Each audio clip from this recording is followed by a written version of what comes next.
people that we start accepting people from the other sectors, process industries. For example, the maintenance people. They need not necessarily be from a power plant background.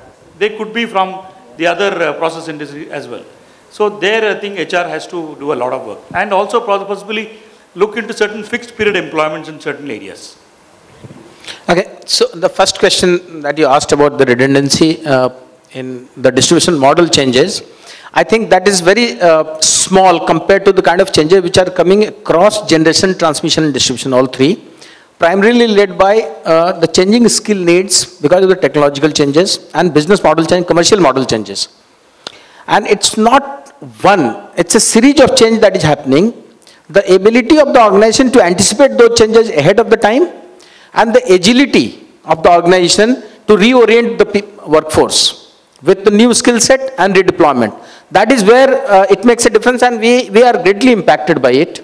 We are greatly impacted because, as Mr. Roy said, starting with all forms of generation, transmission, distribution, defense, we have everything. And on top of that, complexity of moving workforce from one sector to another sector. In that, redundancies are very high. Redundancies are coming up very high. But then, these two things to my mind, one is the agility, and the other is our ability to anticipate and be prepared in terms of staffing plan and capacity planning. These two things have helped us. Yes, staffing plan will matter a lot, because even in the generation companies will be greatly affected in terms of the power demand substantially going down from the stations. Yeah, Suresh, I will only say that both the generation, production and the usage of energy, all are going to undergo a radical change in the times to come. And this is going to pose a larger challenge for the businesses. And HR being in the forefront of managing this kind of challenges, I think it casts a huge amount of role that each one of us has to play if we have to really confront those kind of challenges. Considering the paucity of time, I think we will not be able to take any further questions. If you have appetite for any questions, I would only request that the panelists would be available. You can discuss and interact with them and try to satisfy your queries.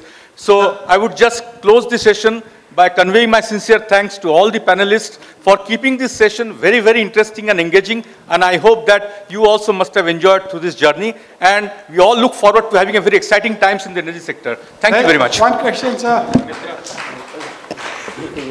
Thank you so much, sir. Sir, can I just ask one question, sir? Talent in the energy sector, should we not get rid of the bell curve and get a new performance management system? Both seem to have failed miserably. I believe bell curve has been one of the most debated kind of topic, not only in the energy sector, but across the industries and across the geographies.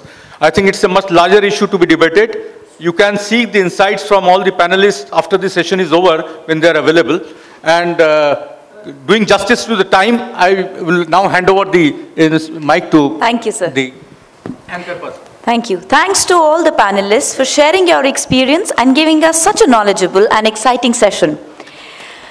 As part of our CSR initiative, the organizing team has decided to contribute on behalf of the guest speakers a token amount to the Ranganathan Society for Social Welfare and Library Development. I request our director, Dr. Chaturvedi, to please acknowledge the same with a certificate of appreciation for our esteemed guests. Together with the certificate, we are glad to present to all our panelists the recently published book by Padma Shri Dr. Preetam Singh, Dr. Asha Bhandarkar and Dr. Snigdha Rai, entitled The Leadership Odyssey.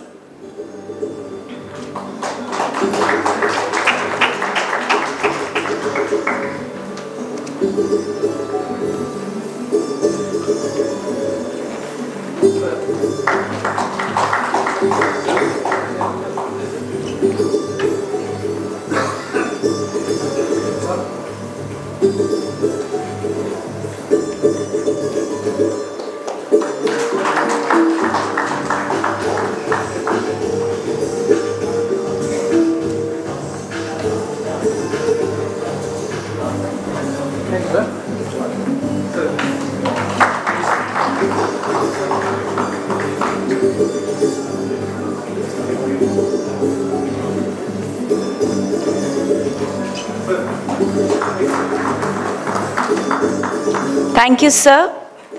Once again, thanks to the panelists. Ladies and gentlemen, this brings us to the close of this session. I now take the privilege of inviting all the dignitaries on the dais, guests, delegates, and all colleagues to join us for tea. I request all the participants to be back in the next 20 minutes so that we begin with our next session at 3:50. The time is 3:30. I request you all to be back in the next 20 minutes. Thank you.